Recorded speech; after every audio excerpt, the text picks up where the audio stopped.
Yo, what's up mga minamahal kong customers? Ayan, pag may ganito kayong pusit at sa tingin nyo parang nasisira at ayaw maglabas ng tubig kahit meron namang laman ng iyong tangke at ganito. Ayan, tingnan nyo, dinuluslo-lusla ko yung pinaka bunganga ng pusit mga idol at para malaman natin kung may mga nakabarabang mga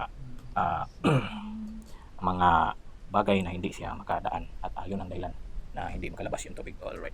At kung may pambili naman kayo na pamalit, bumili na kayo. Pero pag gusto niyo na may repair natin, tawagin, kontakin niyo lang si Jeep D. Si Jeep D nang bahala dyan. At kasi pag bumili ka ng bago, mahigit 2,000 to 3,000 mahigit yan. Alright.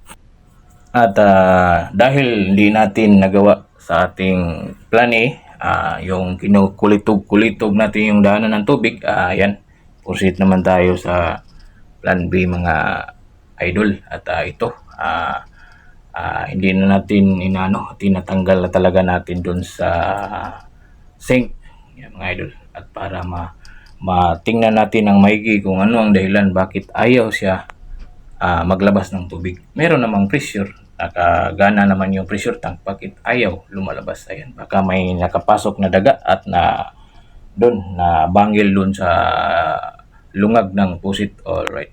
At sa video ito mga idol, kuwan lang, kunting pahinumdum lang na wag na talaga niyo itong gagayain pag hindi niyo kabisado. Baka sakali na mawalan kayo ng customer at yun nga, nagagalit dahil sinira mo yung pusit niya at alam mo naman na branded yung pusit niya, American Standard pa naman, tapos nung tinanggal mo ayaw na, lalo pang nasira. Kaya paalala lang mga idol, wag niyo itong gagayain pag hindi niyo alam. Alright. At dito mga idol, nakikita nyo naman napakabusisi. Tanggalin yung part na yan. Kasi kunting pagkakamali yan. Pag baliktad na rin yung agas ng tubig. Imbis papunta sa baba, papunta na sa taas. Kaya, ayun, grabe talaga pag-iingat natin mga idol. Kaya yung mga butas-butas na yan, yung maliliit na butas, meron yang maliliit, malalaki, may malalaki yung paano. Hindi yan parehas na butas. Kaya, pag magkamali ka ng duslak niyan, na lagay mo sa yung duslak mo noon sa maliit, yan, hindi na talaga gagana yan. Kailangan tiyagaan at may step by step na pag dyan sa ganung klase na pamamaraan sa pag-repair ng ganung.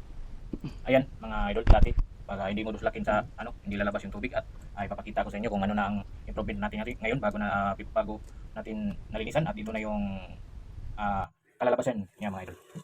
At ayun, parehas nating nakikita na grabe yung may malaking pagbabago, pati yung binit sama na rin sa paglinis natin. Ayun, lahat ng pressure pwede na pampalinis ng aircon. Alright. At yun lang, bukan natin ulit yung pusit kung gaano ba talaga katotoo. Ayun, kita nyo may buo na yung tubig na lumalabas. At ayun lang mga idol, paki-follow, like and share. God bless po sa ating lahat.